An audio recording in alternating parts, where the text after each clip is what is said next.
Hai guys, ketemu lagi dengan saya Bagus Kelana Dedi dan kita kali ini kita akan berdiskusi tentang seorang tokoh yang memiliki peran sangat penting bagi Indonesia.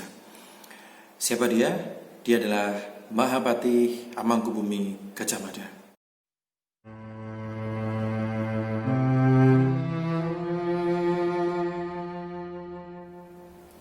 Nah, Gajah Mada adalah tokoh yang luar biasa di zamannya dan meninggalkan banyak sekali jejak-jejak sampai hari ini.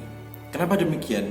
Karena bahkan para pendiri founding father dari Negara Kesatuan Republik Indonesia menggunakan dasar dari produk atau karya yang sudah dihasilkan oleh Gajah Mada untuk menyatukan, membentuk satu wilayah kesatuan yang kita kenal sekarang, kita diami di Republik Indonesia. Ya, jadi dengan dasar inilah Indonesia, negara Indonesia bisa diakui sebagai sebuah bangsa yang pada 1945 itu dilahirkan. Nah, teman-teman sekalian, jadi kita akan membagi diskusi kita tentang Gajah Mada ini menjadi dua sesi. Yang pertama dan yang kedua akan dibatasi dengan satu peristiwa yang amat besar, yaitu adalah pengangkatan Gajah Mada menjadi seorang Mahapati. Karena saat pengangkatannya di tahun 1336, beliau juga mengucapkan sebuah sumpah yang sangat terkenal yang disebut sebagai Sumpah Palapa. Dan dari situlah sesi kedua nanti akan dilanjutkan. Oke, jadi sesi pertama kali ini kita akan berdiskusi, kita akan membicarakan bagaimana Gajah Mada itu lahir sampai peristiwa pengangkatan Mahapati. Nah, oke teman-teman sekalian, jadi apa yang akan kita sampaikan di sini, diskusikan kali ini itu memiliki sumber-sumber yang berdasarkan hasil dari telaah dan kajian para ahli sejarawan yang telah banyak sekali memilah, menyaring informasi dan rujukan-rujukannya sehingga hanya menyisakan sumber-sumber yang terpercaya, yang memiliki keakuratan data sehingga bisa dipertanggungjawabkan. Sehingga kalau ada mitos atau legenda tentang tokoh satu ini tentu akan kita kesampingkan. Nah, Gajah Mada diperkirakan lahir pada tahun 1291. Artinya beliau telah lahir kala invasi Mongol, bangsa Mongol ke tanah Jawa dilakukan. Nah, kalian bisa melihat video tentang invasi Mongol ke tanah Jawa di video-video kita sebelumnya. Dan karena itu tahun 1293. Jadi di tahun 1291 Gajah Mada telah dilahirkan. Nah, di sini ada dua versi bagaimana sejarah atau asal-usul Gajah Mada. Yang pertama adalah asal-usul bahwa Gajah Mada adalah seorang biasa, rakyat biasa, bukan keturunan bangsawan, bahkan dari kasta Sudra, dan beliau ini dibesarkan oleh seorang kepala daerah ya di daerah Mada, sehingga beliau memiliki nama kecil Jagamada gitu ya, nama remaja Jagamada. Tapi orang tua beliau adalah seorang Brahmana, kedua-duanya. Jadi ketika dilahirkan Gajah Mada ini, kemudian orang tuanya pamit kepada sesepuh di desa tersebut untuk dirawat anak ini, karena orang tuanya akan ke pertapaan untuk bertapa. Nah, ini versi yang pertama. Kemudian versi yang kedua adalah Gajah Mada ini seorang dari kasta bangsawan. Beliau dari versi ini dikisahkan memiliki ayah bernama Gajah Pagon. Gajah Pagon ini masih saudara dari Ratu Tribhuwana Tunggadewi. Kita tahu Tribhuwana Tunggadewi adalah anak perempuan dari raja terakhir Kerajaan Singosari, yaitu adalah Kertanegara. Tapi Gajah Pagon ini adalah anak dari istri selir. Jadi kalau Tribhuwana Tunggadewi itu dari istri Permaisuri, istri sah, Tapi kalau yang Gajah Bagong ini anak dari istri Selir, sehingga juga nuansanya berbeda. Artinya nuansanya berbeda apa? Artinya Gajah Mada ini juga nantinya juga dianggap agak berbeda dari Tribuana Tunggadewi. Tapi ini dua versi yang terus kita gali, kita cari rujukannya, apakah memang salah satu yang lebih kuat ataukah dua-duanya ini masih sama-sama seimbang lah ibaratnya begitu. Nah, nanti kita juga tunggu kajian dari para syarahwan, kita akan lihat. Nah, teman-teman sekalian,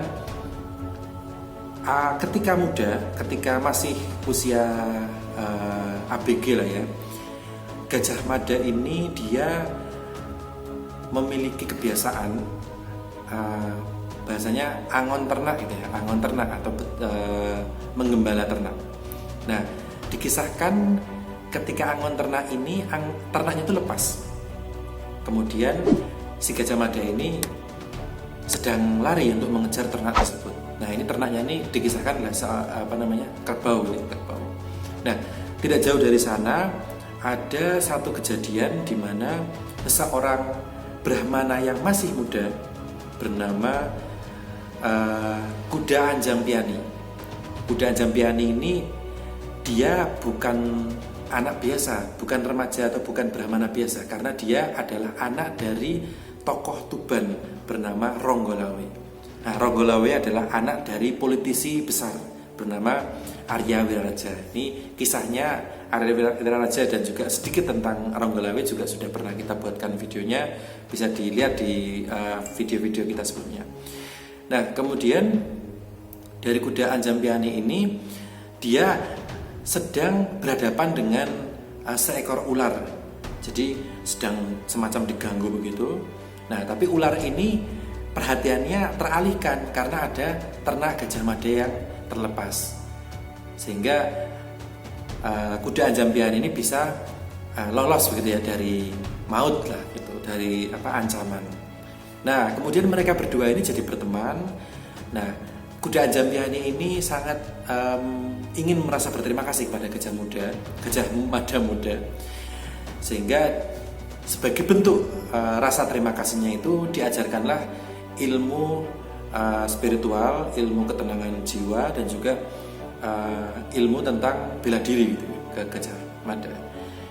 Nah, dari sinilah bekal karakter Gajah Mada itu dibentuk gitu ya. Salah satu guru awal yang sangat penting untuk membentuk karakter kesatria dari seorang Gajah Mada. Sampai kemudian di usia teenager lah ya, mungkin sekitar 17-an belasan tahun, Gajah Mada ini semakin ingin untuk mengetahui siapa orang tuanya. Siapa orang tuanya? Ini yang lebih kepada versi Gajah Mada seorang sudra dia, atau seorang rakyat biasa. Nah, kemudian Gajah Mada dikasih tahu kalau orang tuanya adalah seorang Brahmana di daerah Majapahit. Kemudian si Gajah Mada ini mencari tahu sampai Majapahit dan ditemukan fakta bahwa orang tuanya sudah meninggal. Sampai kemudian si Gajah Mada ini dia merasa sangat sedih, sangat terpukul bahwa orang tuanya sudah tiada. Tapi juga di sisi lain dia juga lebih tenang karena dia tahu siapa orang tuanya dan dia ingin melanjutkan pertapaannya, perenungannya. Dia ingin membentuk karakter dalam dirinya.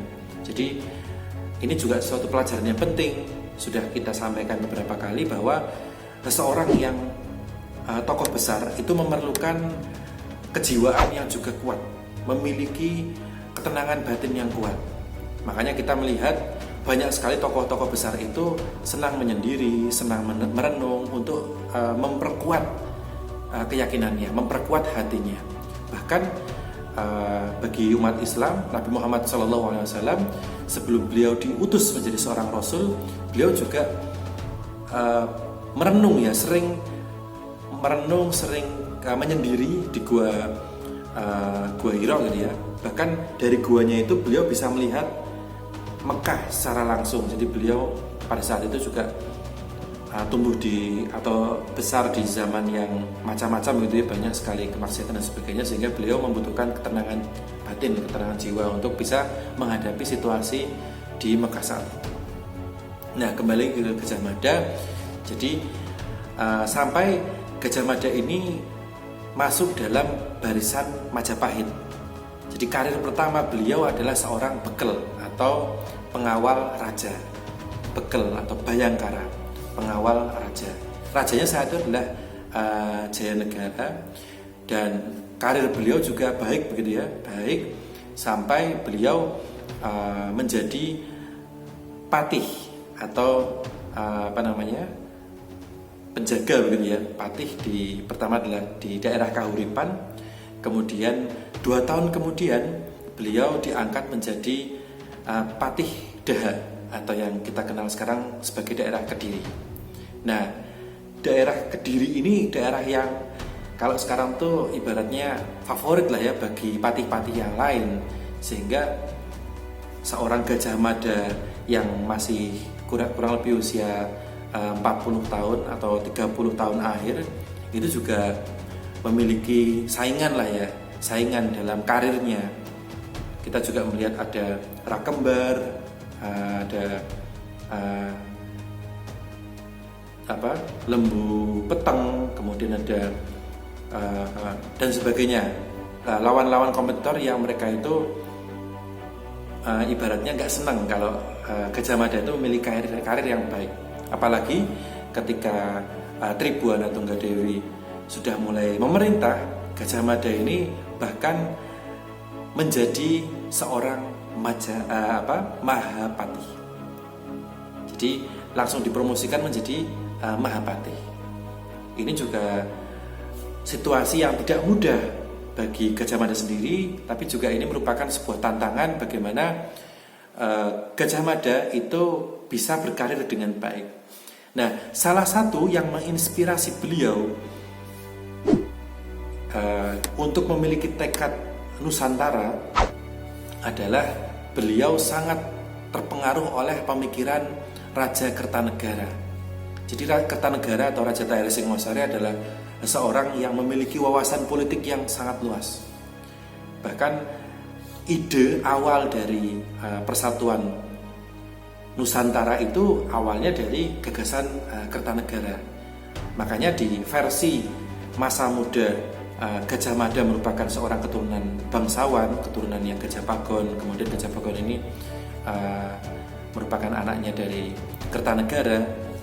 Itu kita bisa melihat bahwa Gajah Mada itu juga meneruskan cita-cita Kertanegara, yaitu adalah mempersatukan Nusantara.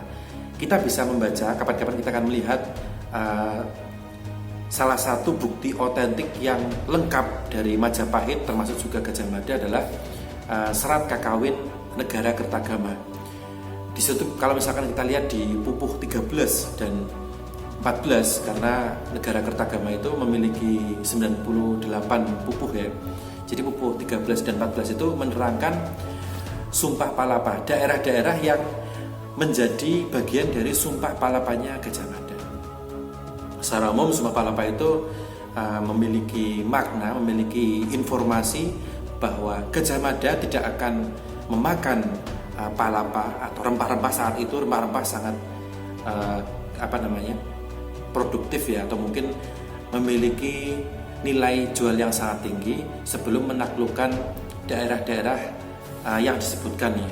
Jadi luas sekali, daerahnya sangat luas sekali, banyak sekali, dari mulai Sumatera, Kalimantan, Jawa, Sulawesi, Nusa Tenggara, daerah Maluku, sampai daerah Papua. Bahkan bukan cuma itu yang kita kenal sekarang, tapi juga yang sekarang kita kenal Malaysia, Singapura, kemudian juga Kamboja, Thailand, Vietnam, sampai Brunei Darussalam, Filipina. Itu daerah yang disebutkan dalam pupuh 13 dan 14 itu.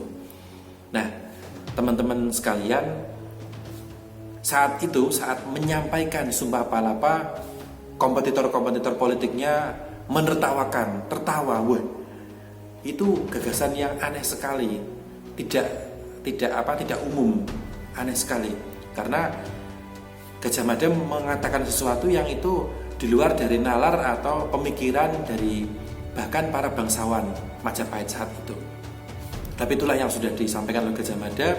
Bahkan palapa ini bukan hanya sekedar rempah-rempah itu, tapi juga termasuk kenikmatan dunia yang lain, termasuk Gajah Mada ini juga tidak beristri ya, tidak beristri sehingga dia tidak memiliki keturunan, tidak ada keturunannya Gajah Mada, karena beliau fokus pada pengembangan kerajaan Majapahit. Oke, mungkin itu yang akan kita sampaikan di sesi pertama kali ini, bagaimana awal dari kelahiran Gajah Mada sampai dengan Sumpah Palapa. Nanti video selanjutnya akan berbicara mengenai bagaimana apa yang dilakukan oleh Gajah Mada dari mulai diangkat menjadi Mahapatih sampai kemudian Gajah Mada tiada ya. Kenapa kok dikatakan tiada? Karena juga ada dua versi, yaitu Gajah Mada meninggal, tapi juga itu secara umum ya, dan kita ketahui manusia itu kan pasti juga meninggal. Tapi juga ada yang sebagian kecil orang yang sangat meyakini bahwa Gajah Mada itu moksa.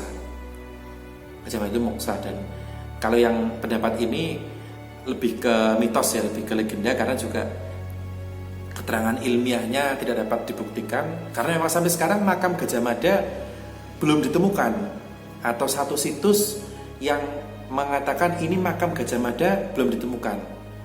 Banyak sekali daerah yang mengaku atau meyakini bahwa ini makam Gajah Mada. Tapi kita akan banyak bahas di sesi video selanjutnya. Thank you for watching and terima kasih.